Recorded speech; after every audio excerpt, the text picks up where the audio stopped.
Bonjour à tous. Je vous propose de consacrer quelques minutes de votre précieux temps à nous interroger sur la notion de confiance dans l'environnement de travail. Quelques minutes seulement où je vous demanderai de me faire confiance pour imaginer ce que serait notre quotidien en entreprise si nous options pour la confiance a priori, sans réserve, sincère, profonde et spontanée.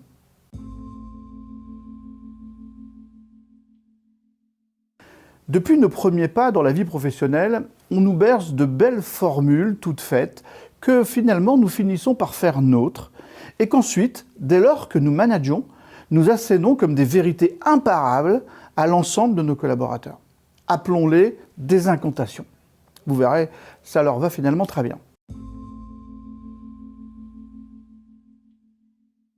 J'ai un peu d'expérience de management et même si je fais le malin devant vous aujourd'hui, je suis de ceux qui ont asséné ces incantations à ceux qui voulaient bien les entendre. Alors, si vous le voulez bien, regardons ensemble nos 3 exemples d'un peu plus près. La peur n'évite pas le danger. Ben si. Si nous avons peur, nous nous méfions et sommes de fait moins exposés. On ne peut pas déplacer les montagnes. Eh ben si. Si chacun se met à porter sa pierre, évidemment, à la fin, la montagne sera déplacée. La confiance n'exclut pas le contrôle. Eh ben si, plus on contrôle et finalement moins on fait confiance. Je vais m'arrêter là pour le moment parce que avec ces 3 formules, nous avons déjà toutes les bonnes raisons de ne jamais faire confiance. La peur n'évite pas le danger, nous invite à la méfiance, voire à la défiance, l'exact opposé de la confiance. On ne peut pas déplacer les montagnes. Ben oui, tu sais, Eric, si c'est difficile de changer les siècles de pratique, c'est compliqué de changer les hommes. C'est difficile. Et puis, tu sais, ça, c'est imparable. On n'a pas le temps pour ça. La confiance n'exclut pas le contrôle. Tiens, savez-vous à qui nous devons cette formidable incantation ? Un certain Vladimir Ilitch Ulyanov, plus connu sous le nom de Lénine.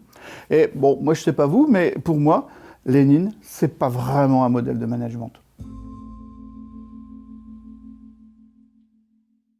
Et pourtant, dans notre vie quotidienne, en dehors du monde du travail, eh bien, nous pratiquons sans réserve la confiance. Prenons 2 exemples.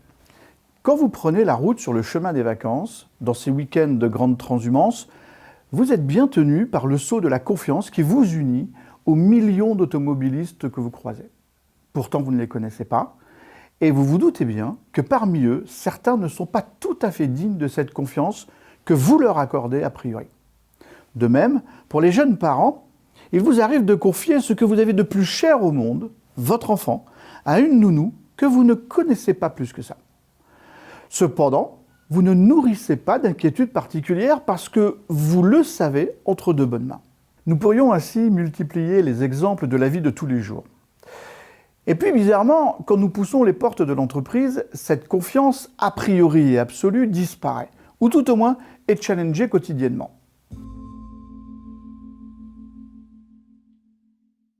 Pourquoi ? Et surtout, pouvons-nous imaginer un environnement professionnel où la confiance serait de mise à chaque instant, et quels que soient les sujets ? Qu'en pensez-vous ? Interrogez-vous si aujourd'hui, dans votre entreprise, on est en mesure de se faire pleinement confiance et sur tous les sujets. Et vous, en tant que manager, posez-vous la question. Où pouvez-vous, pas à pas, commencer à vous libérer de vos propres incantations et entamer un bout de chemin vers la confiance ? Merci et à bientôt.